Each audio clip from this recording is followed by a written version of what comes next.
ಬೆಳಗಾವಿ ಜಿಲ್ಲೆಯ ಸವದತ್ತಿ ತಾಲೂಕಿನ ಕಿಟದಾಳ ಗ್ರಾಮದಲ್ಲಿ ರೈತರ ಜೊತೆಗೆ ಪ್ರಾಣ ಚೆಲ್ಲಾಟ ಹಾಗೂ ಶಾಲಾ ಕಾಲೇಜುಗಳಿಗೆ ಹೋಗುವ ಮಕ್ಕಳಿಗೆ ಸಂಕಟ ಎದುರಾಗಿದ್ದು ಇದೀಗ ರಾಯಲ ಸೋಷಿಯಲ್ ಕ್ಲಬ್ ಹೆಸರಿನಲ್ಲಿ ಕ್ಲಬ್ ಅಂಡ್ ಬಾರ ತೆರೆಯಲು ಕೃಷ್ಣ ಗುದಗೊಪ್ಪ ಎಂಬುವವರು ಮುಂದಾಗಿದ್ದು ಇದಕ್ಕೆ ಗ್ರಾಮಸ್ಥರಿಂದ ತೀವ್ರ ವಿರೋಧ ವ್ಯಕ್ತವಾಗಿದ್ದು ಗ್ರಾಮಸ್ಥರು ಇದನ್ನು ಪ್ರಾರಂಭ ಮಾಡಬಾರದು ಎಂದು ಹೋರಾಟ ಮಾಡುತ್ತಿದ್ದಾರೆ. ಬಾರ್ ಅಂಡ್ ಕ್ಲಬ್ ಪ್ರಾರಂಭಿಸುತ್ತಾರೆ, ಇದರಿಂದ ನಮ್ಮ ಊರಿನ ಮಕ್ಕಳು ದುಶ್ಚಟಗಳ ಕಡೆಗೆ ಗಮನ ಹರಿಸುತ್ತಿದ್ದು ಅದರಿಂದ ಊರಿನ ಮಹಿಳೆಯರು ಹಿಡಿಶಾಪ ಹಾಕುವಂತಾಗಿದೆ. ಇನ್ನು ಊರಿನ ಜನ ಕುಡಿತದಿಂದ ಮಹಿಳೆಯರು ಬೀದಿಗೆ ಬರುವ ಸೊನ್ನೆ ತಾಗಿದೆ. ಇನ್ನು ಕಿಟದಾಳ ಗ್ರಾಮದಲ್ಲಿ ಈಗಾಗಲೇ ಗ್ರಾಮಸ್ಥರು ಹಿರಿಯರು ಕಿರಿಯರು ಸೇರಿದಂತೆ ಎಲ್ಲರೂ ಕೂಡಿಕೊಂಡು ಗ್ರಾಮಸಭೆ ನಡೆಸಿ ಕಿಟದಾಳ ಗ್ರಾಮದಲ್ಲಿ ಯಾವುದೇ ಕಾರಣಕ್ಕೂ ಸಾರಾಯಿ ಮಾರಾಟಕ್ಕೆ ಯಾವುದೇ ತರಹದ ಅವಕಾಶ ಕೊಡದೆ ಸಂಪೂರ್ಣವಾಗಿ ನಿಷೇಧಿಸಬೇಕು ಎಂದು ತೀರ್ಮಾನಿಸಿದರು. ಕೂಡ 1 ವರ್ಷದಿಂದ ಕೃಷ್ಣ ಗುದಗೊಪ್ಪ ಒಡೆತನದ ರಾಯಲ ಸೋಷಿಯಲ್ ಕ್ಲಬ್ ಹೆಸರಿನಲ್ಲಿ ಕ್ಲಬ್ ಅಂಡ್ ಬಾರ ತೆರೆದಿರುವುದು. ಇದಕ್ಕೆ ಗ್ರಾಮಸ್ಥರು ತೀವ್ರವಾಗಿ ವಿರೋಧಿಸುತ್ತಿದ್ದಾರೆ. ಇದನ್ನು ಕಣ್ಣಾರೆ ಕಂಡರೂ ಕೂಡ ಕಾಣದಂತೆ ಇದಕ್ಕೆ ಸಂಬಂಧಪಟ್ಟ ಅಧಿಕಾರಿಗಳು ಜಾಣ ಕುರುಡುತನ ಪ್ರದರ್ಶಿಸುತ್ತಿದ್ದಾರೆ. ಇನ್ನಾದರೂ ಸಹ ಇದಕ್ಕೆ ಸಂಬಂಧಪಟ್ಟ ಅಧಿಕಾರಿಗಳು ಎಚ್ಚೆತ್ತುಕೊಂಡು ಕೂಡಲೇ ಕಾನೂನು ಕ್ರಮ ಕೈಗೊಳ್ಳಲು ಸ್ಥಳೀಯರು ಆಗ್ರಹಿಸಿದ್ದಾರೆ.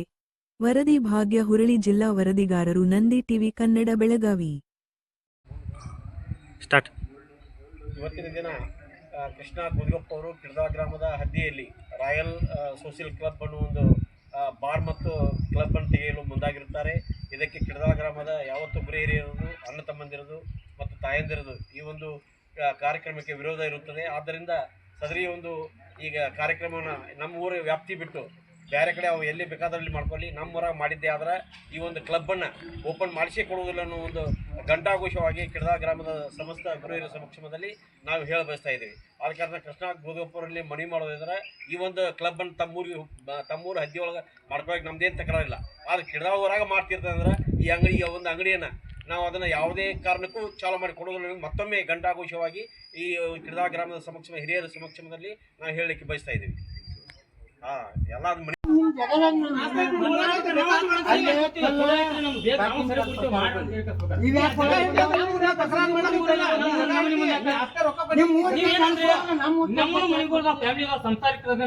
ಮಾಡಂಗಿಲ್ಲ. ನಿಮ್ ಫ್ಯಾಮಿಲಿ ತೊಂದ್ರೆ ಮಾಡ್ಬೇಕು.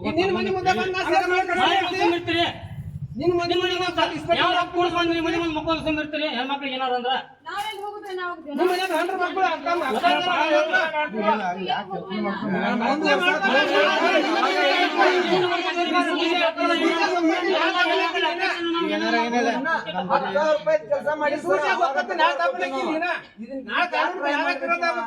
ಮತ್ತ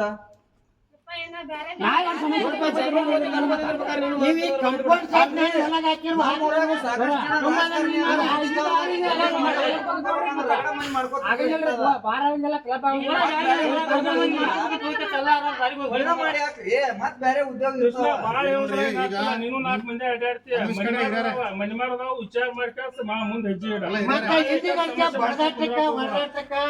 ಕಡದಾಟಕ್ಕ ಜಮಾ ಮಾಡ್ಕೋಬೇಡ. ನಿನ್ನಿಂದ ನಮ್ಮನ್ನ ಹಾಳು ಮಾಡಬೇಡ.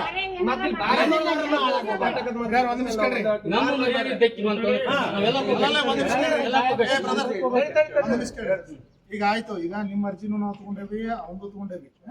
ಈಗ ನಾವ್ ಏನಾದ್ರೂ ಏನೈತಲ್ಲ ಸಮಸ್ಯೆ ಬಗೆಹರಿಸ್ತೇವೆ. ಈಗ ನಿಮ್ದು ಏನೋ ವೈಯಕ್ತಿಕ ಐತಂತಾರೆ ಅದನ್ನ ನಂತರ ಮಾತಾಡ್ಕೊಡ್ರಿ, ಮಾತಾಡಕ್ ಹೋಗ್ಬೇಡ್ರಿ.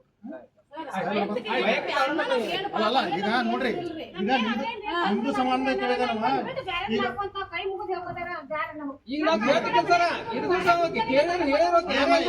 ಕೇಳಿಗ ನಿಮ್ಮ ಅರ್ಜಿ ಪ್ರಕಾರ ನಿಮ್ದು ಕೇಳಿದ ಅಲ್ಲಮ್ಮ ಕೇಳಿಲ್ಲ. ನಿಮ್ಮ ಅರ್ಜಿ ಪ್ರಕಾರ ನಿಮ್ದು ಕೇಳಿದಿರಿ, ಅವ ಅರ್ಜಿ ಆಯ್ತು ನಮಗೆ ಅವನು ಅದ ನಂತರ ನ್ಯಾಯಾಲಯ ಏನ್ ಡಿಸಿಷನ್ ತಗೋತಾರೆ ಅದಕ್ಕೆ ನಮ್ದು ಇರೋದು ಕಾರ್ಯಕ್ರಮ ಮಾಡ್ಕೊಂಡು ನಮ್ದೇ ತೊಂದರೆ ಇಲ್ಲ. ಆದ್ರೆ ನಮ್ಮ ಈ ಊರ ಹದ್ದಿಯೊಳಗೆ ಬೇಡ. ಅವ್ರ ಹದ್ದಿಯಲ್ಲಿ ಮುಂದೆ ಹಾಳ್ಬಾರ್ದು ಸರ್. ಇದು ಒಂದು 300 ಕಿಲೋಮೀಟರ್ಸ್ ಆ ಒಂದು ಮುಂದೆ ಆಫೀಸ್ ಸಿಗಬೇಕು.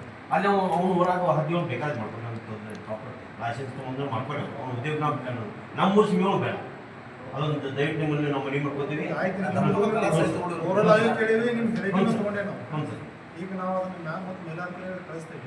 ಅವ್ರು ಏನು ಅದಕ್ಕೆ ನೀವು ರೈಟಿಂದ ದಯವಿಟ್ಟು ನೋಡ್ರಿ, ನಾವು ಯಾರ್ದು ಮುಚ್ಚುಮುರಿ ಇರೋದಿಲ್ಲ, ಏನೂ ಇರೋದಿಲ್ಲ. ಈಗ ನಮ್ಮ ಕೆಲಸ ಏನು, ಈಗ ನಿಮ್ಮದು ಕೇಳಬೇಕು, ಅವ್ರದ್ದು ಕೇಳಬೇಕು. ನಾವು ಅರ್ಜಿ ಕೊಟ್ಟಾಗ ನೀವು ಅರ್ಜಿ ಕೊಟ್ಟು ಅವ್ರದ್ದು ಪರಿಶೀಲನೆ ಮಾಡಿದ್ವಿ, ನಿಮ್ಮದು ಪರಿಶೀಲನೆ ಮಾಡಿದ್ವಿ. ಇನ್ನು ಮೇಲಾಧಿಕಾರಿಗಳೇ ಅದನ್ನು ನಾವು ಕಳಿಸ್ತೇವೆ. ಅಲ್ಲಿ ಏನು ಡಿಸಿಷನ್ ಅದಕ್ಕೆ ಅದು ಕೊಟ್ಟು ಏ ತುಂಬ ಅಂತ ಹೇಳ್ಬೇಕು ಹೋಗ್ಯಾರ ಇದಿಲ್ಲ ಅವ್ನು ಊರಾಗ ಬೇಕಾದ್ರೆ ಭಾಳ ಮಾಡ್ಕೊಂಡಿರ್ತೀವಿ ನಾವು ಬೇಡ ನಮ್ಮೂರು ಸೀಮೆ ಬೇಡ